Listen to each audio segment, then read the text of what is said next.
Assalamualaikum warahmatullahi wabarakatuh. Buat teman-teman semua, ketemu lagi dengan saya Mas Ragil. Channel membahas tentang bagaimana kita berwirausaha di desa ya, khususnya usaha fotokopi, ATK, agen mandiri, jualan pulsa dan sebagainya. Oke. Nah, di video kali ini langsung saja saya akan menjawab pertanyaan ya. Saya akan membahas mengenai masalah usaha fotokopi dan ATK ya.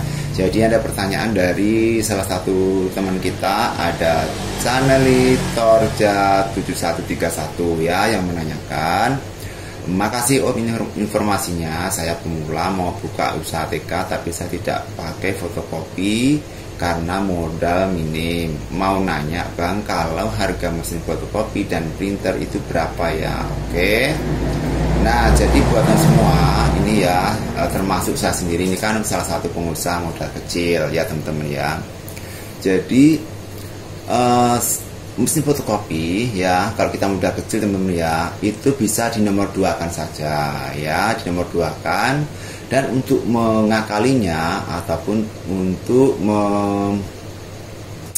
solusinya ya, kita bisa memakai mesin printer untuk melakukan fotokopi. Selain bisa untuk fotokopi, bisa untuk mengeprint, cetak foto. Jadi ada berbagai macam jenis manfaat yang kita dapatkan dari mesin printer tersebut. Kalau kita langsung mengusahakan untuk membeli mesin fotokopi yang besar ya, itu kan modalnya banyak, harganya ya sekitar 30 jutaan ke atas ya. Itu untuk yang IR 5000-an itu ya, Canon IR itu sekitar 30-an juta ke atas, itu yang second luar ya teman-teman ya. Jadi kalau kita beli mesin fotokopi itu usahakan yang second luar, jangan yang second dalam. Kalau second luar itu kan langsung dari luar negeri, walaupun second tapi langsung dari luar negeri, belum diotak-atik ataupun dipakai di dalam negeri ya. Tapi kalau second dalam itu sudah dipakai di dalam, artinya dari luar negeri kemudian dipakai di dalam, dipakai buat usaha, kemudian baru kita pakai ke tangan yang ketiga atau keempat, kelima ya. Artinya kita sudah memakai bekas yang dari dalam negeri dan itu bisa rawan terhadap kerusakan yang lebih parah. Tapi kalau yang second dari luar negeri itu biasanya mereka itu mengganti mesin fotokopinya itu bukan karena rusak, tetapi karena masa pemakaian saja ya. Jadi otomatis dari segi kualitasnya masih bagus dari kerusakannya teman-teman ya. Jadi usahakan kalau membeli mesin fotokopi yang second luar. Oke. Kemudian dari masalah harga ya udah, yaitu sekitar 30 jutaan ke atas atau 33an teman-teman ya. Oke. Itu yang merek Canon IR 5000-an ya. Tapi menurut saran saya, kalau modal kecil seperti saya, memakai aja mesin fotokopi yang biasa atau memakai printer ya. Mesin fotokopi yang biasa ada yang Kiora ya, itu harganya murah sekitar 8 jutaan kalau nggak salah. Itu kecil ya dan bisa ditaruh di atas meja ya. Tapi kalau memang modalnya kecil, lebih baik mendingan beli mesin printer saja. Karena apa ya, fotokopi itu memang menjadi salah satu daya tarik ya. Sebenarnya fotokopi itu menjadi salah satu daya tarik daripada sebuah toko ATK ya. Jadi kalau ada mesin fotokopi di tempat kita itu otomatis terlihat lebih mewah, lebih wah ya tokonya ya. Tetapi kalau dibandingkan dari segi keuntungan atau pendapatan ya, sekarang ini ya, soalnya sekarang ini kan banyak soal-soal ujian, soal-soal sekolah itu yang secara online ya, kemudian jarang yang memakai fotokopi ya teman-teman ya. Beda dengan yang dulu. Kalau dulu ya setelah soal semester, mid semester itu pasti soalnya di fotokopi di tempat pengusaha fotokopi. Tapi sekarang ini sudah jarang teman-teman ya, ataupun sudah langka karena kemajuan zaman itu biasanya lebih mengarah ke yang online ya teman-teman ya. Nggak seperti dulu. Kalau dulu masih secara manual ya, tapi sekarang sudah banyak online dan bisa dibuat sendiri di sekolahan masing-masing. Oke.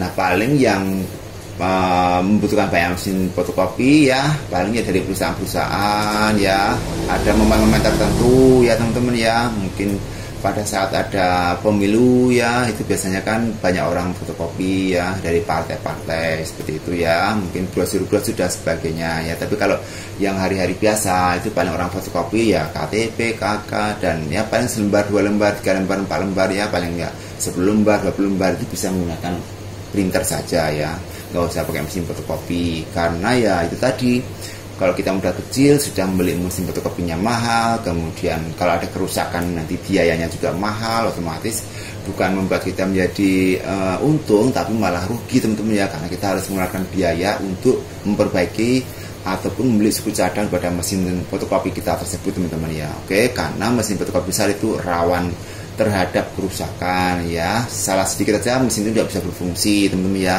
kemasukan debu, kertas jepit, pokoknya dan sebagainya, yaitu sudah mengakibatkan mesin tidak bisa beroperasi ya. Artinya itu sangat rawan sekali ya, sekecil apapun benda masuk dalam mesin itu sudah membuat mesinnya tidak bisa beroperasi ya. Jadi memang harus berhati-hati jika kita memang buka usaha fotokopi teman-teman ya. Oke.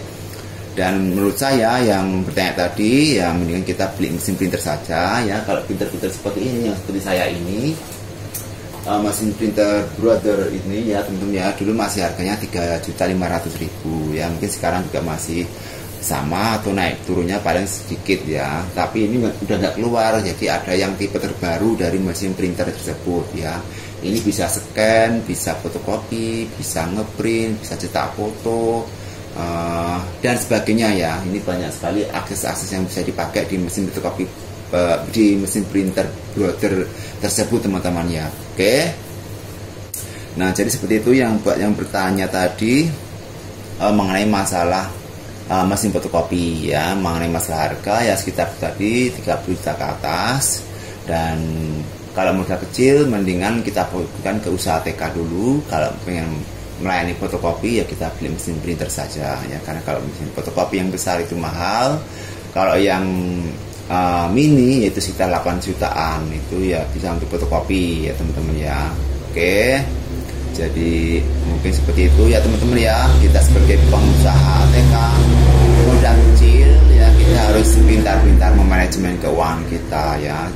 Bagaimana dengan modal kecil itu kita bisa menjalankan usaha kita dengan baik, mendapatkan keuntungan, bisa memutar kembali modal kita, kemudian kita memperbesar dari usaha pada usaha kita teman-teman ya. Kita harus benar-benar berhati-hati dalam memanajemen usaha kita, apalagi usaha kita tuh modal kecil, jangan sampai nanti bangkrut dan sebagainya. Apalagi sekarang ini peminat daripada fotokopi itu sudah mulai agak berkurang, beda jauh dari dengan yang dulu teman-teman ya. Kalau dulu ya sangat banyak sekali orang melakukan fotokopi, kalau sekarang ini sudah agak berkurang, apalagi tergantung daripada setempat masing-masing ya. Kalau saya ini kan di desa, di kecamatan ya posisinya, jadi agak kurang melakukan mesin fotokopi ya. Paling enggak ada orang fotokopi yang pribadi biasa ya, kayak KTP, KK dan sebagainya, yang ijazah gitu teman-teman ya. Tapi kalau di kota-kota besar mungkin agak lebih banyak kesempatannya orang-orang melakukan fotokopi ya di toko ATK kita. Oke, jadi mungkin itu saja untuk share pada video kali ini mengenai masalah mesin fotokopi dan mesin printer. Semoga bisa bermanfaat buat yang bertanya tadi dan buat kita semua ya. Tetap semangat menjalankan ibadah, tetap semangat menjalankan usahanya, dan jangan lupa untuk terus simak video terbaru dari Mas Ragil. Jangan lupa untuk subscribe, like, dan share. Salam wirausaha.